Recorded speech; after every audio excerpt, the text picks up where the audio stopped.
Ano sira, sir? Ano sira? Na-flat. Flat? Oo. Saan? Tubeless ba yan ano? Saan flat? Tubeless ba yan? Ito. Tubeless ba yan? Ah, sa harap? Oo. Tingnan natin tayo. Meron akong pang ano rito, pang repair eh. Doon tayo sa gasoline station kasi delikado rito sa kalsada eh. Doon sa gasoline station. Mamamama lang ano? Hindi, okay lang yun, sir. Okay lang. Ito, sir, oh, gas station.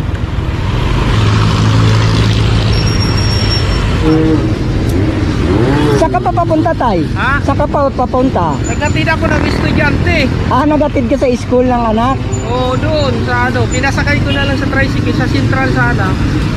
Kasi hindi kayo umabot. Naplatang kayo. Oo. Nag-tricycle na lang yung estudyante. Pinasakay ko na lang. Saan pa kayo uuwi? Punta ako ng bayan sana. Sa bayan pa? Ito. Malayo pa itutulak mo eh. Mayroon ako rito pang repair ng tubeless eh. Salamat ah. Ito, sir, oh. Baka walang butas. May butas. Baka may butas. Alamin natin, sir. Wala naman siguro. Ang tubeless yan na yan, sir, oh. Mayroon kasi siyang sealant. Ayan, oh. Yan yun. Pagka may sealant, ganyan, lumabas. Ibig sabihin yan, tubeless yan. Ang trabaho mo, buting. Nagre-rescue ako, sir. Ano yan, binibili mo talaga ano? Oo, binibili lang yan.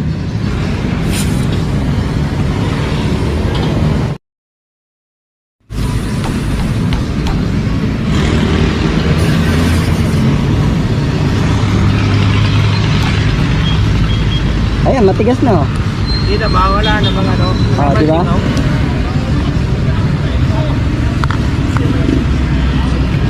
Kano ang bili mo dyan? Busing. Ay, ito po, i-sponsor lang po sa akin to ni Extreme One. Order ka lang sa Shopee, Lazada, marami nito. Hanapin mo lang Extreme One Tire Sealer and Inflator. Mura lang yun, sir. Sige, thank you. Picture nga tayo, kuya. Ha? Picture nga tayo. Okay.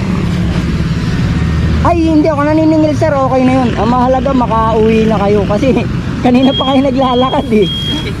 Nakita ko kasi dito nagpapagas ako. Ang init-init eh. Okay na yun, tay.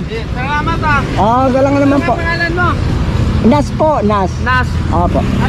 Tay, ikot ka muna. Testing mo lang. Para sure tayo na okay na makakauwi ka maayos. Akala ko